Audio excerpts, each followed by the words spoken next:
విశ్వాసం ఏర్పరచుకున్న వాళ్ళందరినీ కూడా ఈరోజు ఒక వేదిక మీదకి తీసుకొచ్చి మనందరం కలుసుకొని మనందరం ఆలోచన చేసి భవిష్యత్ కార్యాచరణ నిర్ణయించుకోవడానికి ఈ కార్యక్రమం ఎంతో ఉపయోగపడుతుందని చెప్పి నేను సంపూర్ణంగా విశ్వసిస్తున్నాను. ఈరోజు దేశంలోనే అత్యధిక ప్రజలు మాట్లాడే రెండవ భాషగా తెలుగు భాష ఉన్నది. హిందీ మొదటి స్థానంలో ఉంటే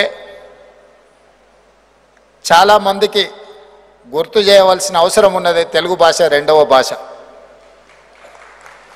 దాదాపుగా 18 కోట్ల పైచిలకు తెలుగు ప్రజలు వివిధ రాష్ట్రాలలో వివిధ దేశాలలో ఉన్న ఈ దేశ రాజకీయాల మీద ఆ స్థాయిలో మనం ప్రభావితం చూపించలేకపోతున్నాము.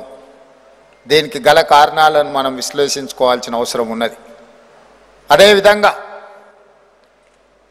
ఆనాడు శ్రీ రాజీవ్ గాంధీ గారి దేశానికి కంప్యూటర్ని పరిచయం చేసి ప్రపంచ దేశాల ముందు సాంకేతిక నైపుణ్యాన్ని దేశానికి అందించిన తర్వాత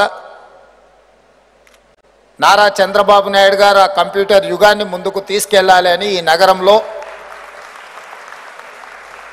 ఐటీని వేగంగా అభివృద్ధి చేసే ముఖ్యమంత్రిగా ఒక రిఫార్మిస్ట్గా వారు నిర్ణయాలు తీసుకోవడంతో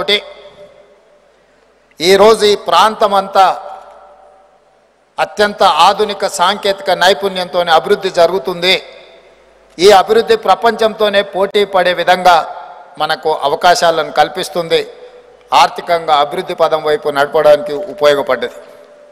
అదేవిధంగా కొనసాగింపుగా వైఎస్ రాజశేఖర రెడ్డి గారు ఔటర్ రింగ్ రోడ్ కావచ్చు, అంతర్జాతీయ ఎయిర్పోర్ట్ కావచ్చు, ఐటీ ఫార్మా ఇండస్ట్రీస్లో ఇన్వెస్ట్మెంట్స్ కావచ్చు, ఇన్ఫ్రాస్ట్రక్చర్ ఇన్వెస్ట్మెంట్స్ కావచ్చు, వీటన్నిటినీ కొనసాగించి ఇంకా వేగంగా ముందుకు తీసుకెళ్లడంతో ఈరోజు హైదరాబాదు తెలంగాణ రాష్ట్ర ఆదాయంలో 65% ఇక్కడి నుంచే ఈ ఆదాయం వస్తుందంటే ఆనాటి ముఖ్యమంత్రులు తీసుకున్న నిర్ణయం.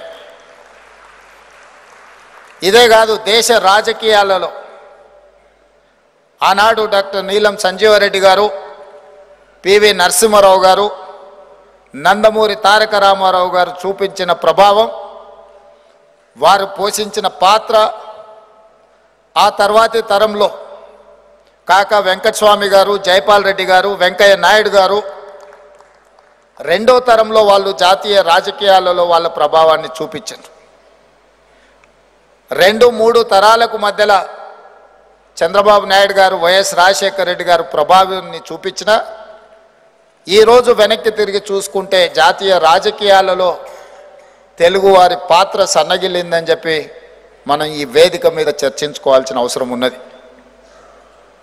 సుప్రీంకోర్టు చీఫ్ జస్టిస్గా ఎన్వి రమణ గారు, ఉపరాష్ట్రపతిగా వెంకయ్య నాయుడు గారు, ఉత్తమ పార్లమెంటేరియన్గా జైపాల్ రెడ్డి గారు రాణించిన సందర్భాల నుంచి చట్టసభలలో తెలుగు వాళ్ళు మాట్లాడతారా ఎవరైనా చూద్దాము అని ఎదురు చూసే పరిస్థితులు ఈరోజు మనకు దాపురించినాయి.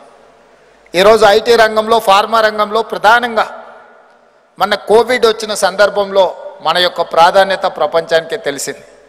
ఈరోజు బల్క్ డ్రగ్స్ రంగంలో దేశంలో ఉత్పత్తి అవుతున్న బల్క్ డ్రగ్స్ 35% మన హైదరాబాద్ నగరం నుంచే మన తెలుగు